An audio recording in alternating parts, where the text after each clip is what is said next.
Okay, I just want to do about a 3 or 4 minute check-in here on Friday, October 22nd, because if you have submitted your draft, which most of you did, and did by the deadline yesterday, you should have heard back from me by email, pairing you up with someone else, reviewing the instructions. So I just wanted to affirm that if you haven't heard back from me, please be in touch.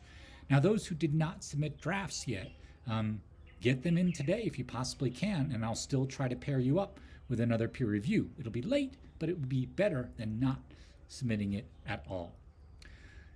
Now, the advice I really wanted to give, though, was I did read the drafts through that were submitted, and not so that I could respond to them at this point. I'm not going to do that.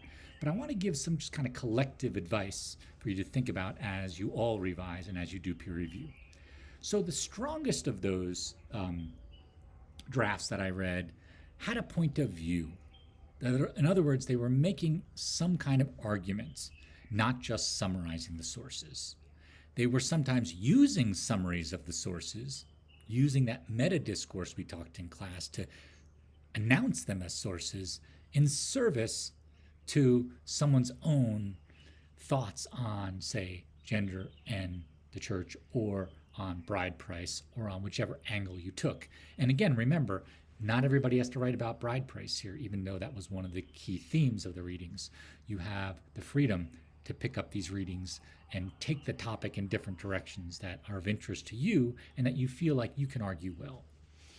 So you have to do more than just summarize and prove you did the readings, but you have to then use the readings in service to some point of view. Number two, the other main thing I saw that I want to caution you against is sometimes there were arguments that weren't accounting for the counter arguments. For example, there were some that were just about, here's the biblical view on how women should be submissive to men, and then just cited a couple of passages. That's an even contested issue in biblical studies, right? So simply stating it that way and assuming that everyone will agree with you is not engaging in the kind of complexity and intertextuality that we've been encouraging here.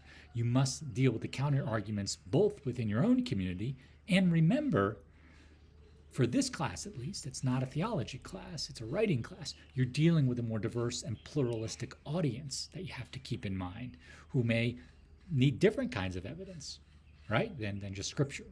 In fact, they will need different kinds. So you need to deal with those counter arguments. And so the most effective of the drafts so far was accounting for that diverse audience. Now, if you haven't done these things yet, that's fine. You've got time to recover. But give yours a point of view, deal with the counter arguments. And by the way, it's also fine to bring in personal experiences or examples for this essay as well, even though you need to deal with at least 2 of the 3 readings. And if you want to deal with all 3 readings, that's fine too.